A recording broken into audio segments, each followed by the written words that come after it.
Lisa Manoban didn't just end the concert in Paris. She extended it into the financial world, fashion circles, and investor chat rooms long after the lights went out. Her post-show appearance wasn't just for the cameras.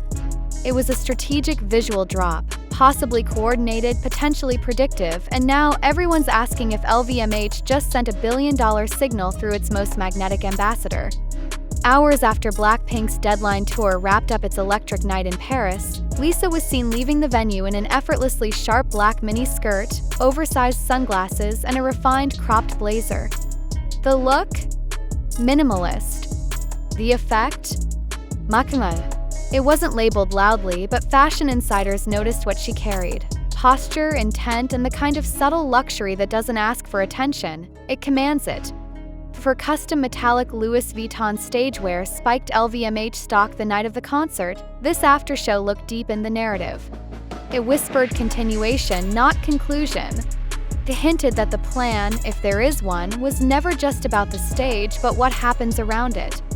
And in luxury marketing, that's where the most profitable moves happen, beyond the performance, within the lifestyle.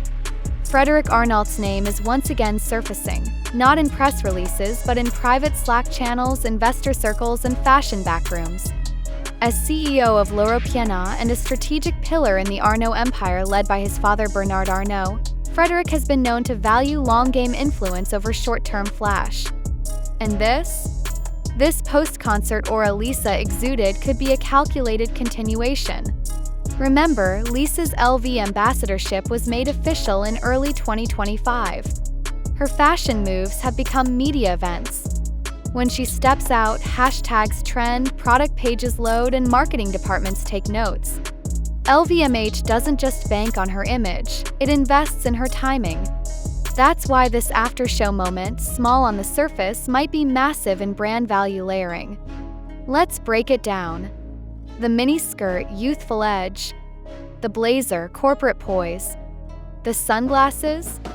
Shield and signal, she's observing, not just performing. Together, the elements broadcast an intentional shift from stage dynamite to fashion capital authority. And if you think the markets didn't notice, think again.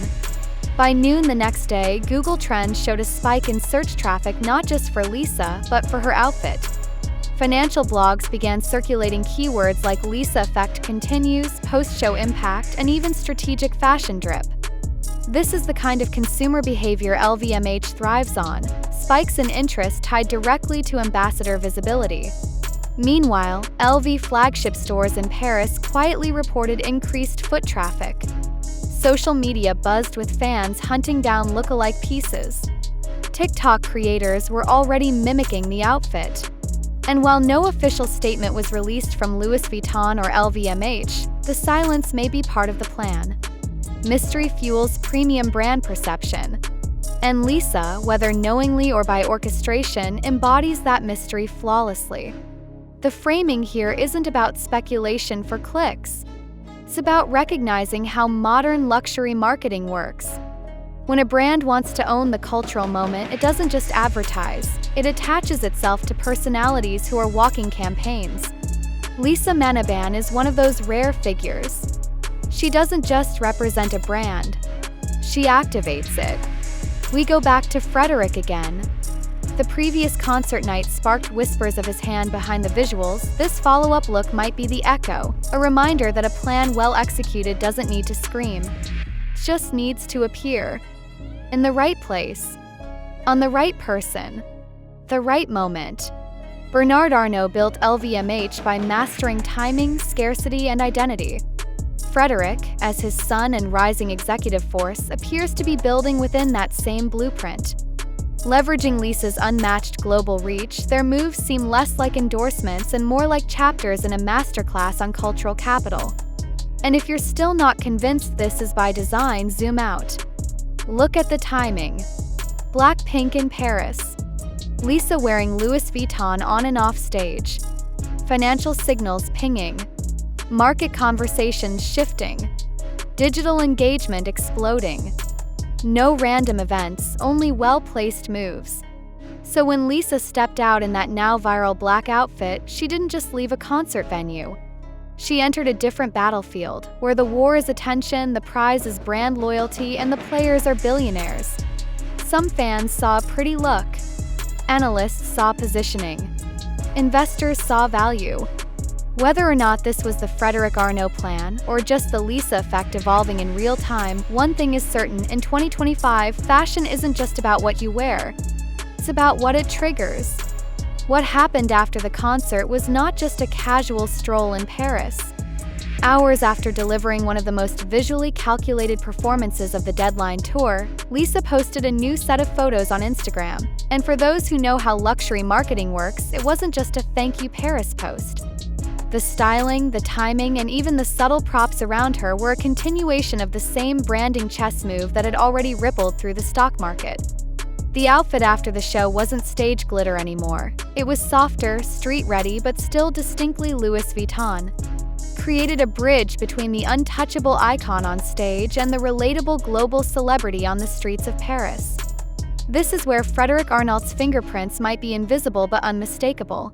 The ability to make the brand breathe in two worlds, high glamour and approachable lifestyle, without losing prestige.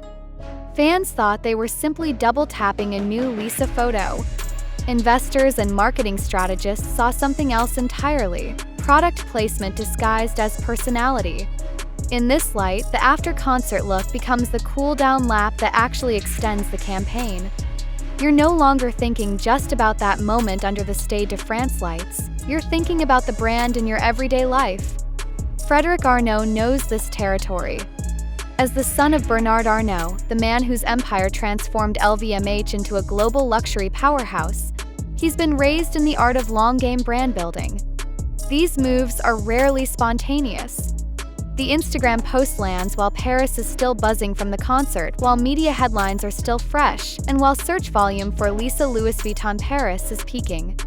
This alignment is not coincidence, it's monetization in real time. The billion-dollar signal here isn't just about one stock tick or one product line. It's about reminding shareholders, consumers, and even competitors that Louis Vuitton's cultural relevance is not seasonal, it's daily. When Lisa shares that after-show look, it keeps the stock's cultural capital in play even after the lights go down. If you think about it, this is where modern celebrity becomes a portfolio asset. Concert is Act 1, the after-show content is Act 2, and the conversation it sparks is Act 3. Each act adds another layer to the brand story. Frederic Arnault doesn't have to post a single word. The audience is doing the amplification for him. For fans, this might just feel like Lisa being Lisa. For market watchers, it's brand equity being fueled in public view. And that's why the Lisa effect isn't over when the music stops. The after-show look is like the encore investors didn't know they needed. If you're still watching, ask yourself, how many celebrity outfits in history can move culture and capital in one step? Como bilo. Like this video if you believe in the Lisa effect, and subscribe for more deep dives into how fame, fashion, and finance collide. 'Cause next, we'll show how another K-pop moment could reshape the future of one of Europe's biggest luxury brands. Stay tuned.